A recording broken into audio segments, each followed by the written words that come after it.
There are moments in fiction where the story stops being entertainment and starts holding a mirror to everything we ignore in real life. Episode 8 of Andor Season 2 is one of those rare, brutal turning points where the illusion of fiction collapses, and what's left is a cold, unfiltered reflection of how human beings enable horror through structure, silence, and submission. This is the Art of Massacre. The Gorman massacre isn't played for shock, it's carefully constructed to show us that atrocity doesn't require monsters, only people doing their jobs. In this episode, the Empire meets on Gorman with a terrifying level of calm. There is no urgency in their faces, no anger in their voices. What unfolds isn't framed as an act of evil by the people organizing it, but as a necessary action within the logic of imperial expansion. Gorman's population is composed of civilians who understand exactly what's coming and still choose to protest, knowing that silence in the face of oppression would be a slower death.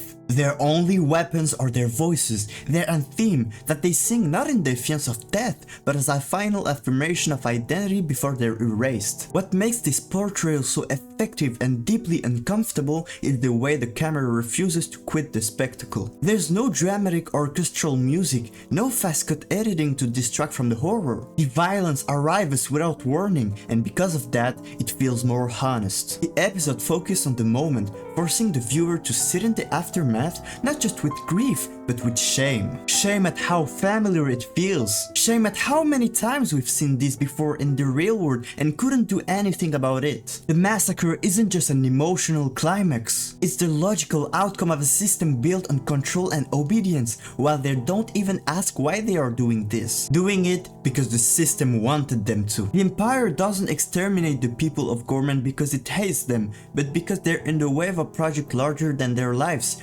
Resources for the Death Star, strategic positioning. That's the terrifying genius of this episode. It shows genocide not as an explosion of hate, but as a quiet, calculated move by people who have been taught to value outcomes over humanity. In the middle of this catastrophe, we get one of the most memorable confrontations in the series, Cyril tracking down Cassian Andor. For most of the series, Cyril has seen himself as a man on a mission, someone with purpose in a galaxy ruled by chaos. But when he finally faces Cassian, the person he's projected all of his frustration and failure onto, the illusion crumbles. Cassian doesn't even recognize him. "Who are you?" he asks, not as an insult, but as a real question. And in that instant, Cyril is no longer a want-to-be hero for the Empire. He's irrelevant. His entire identity, built around the idea of being important to the system, disintegrates in one sentence. His death comes almost immediately after, not as a moment of justice or even closure,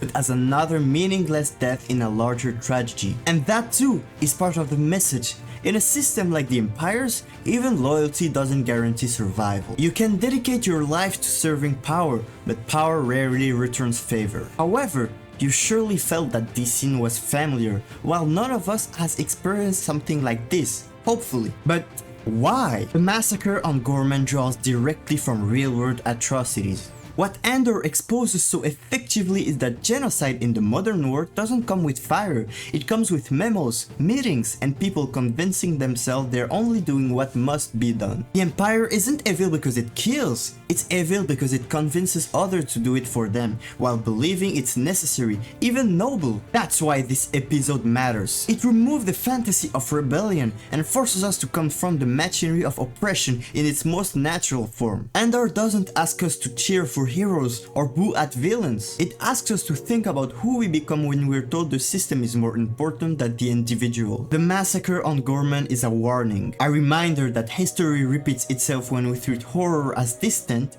inevitable, or worse, necessary. Smash that like button, subscribe, and tell me what you think in the comments. Let's hit 2,000 subscribers.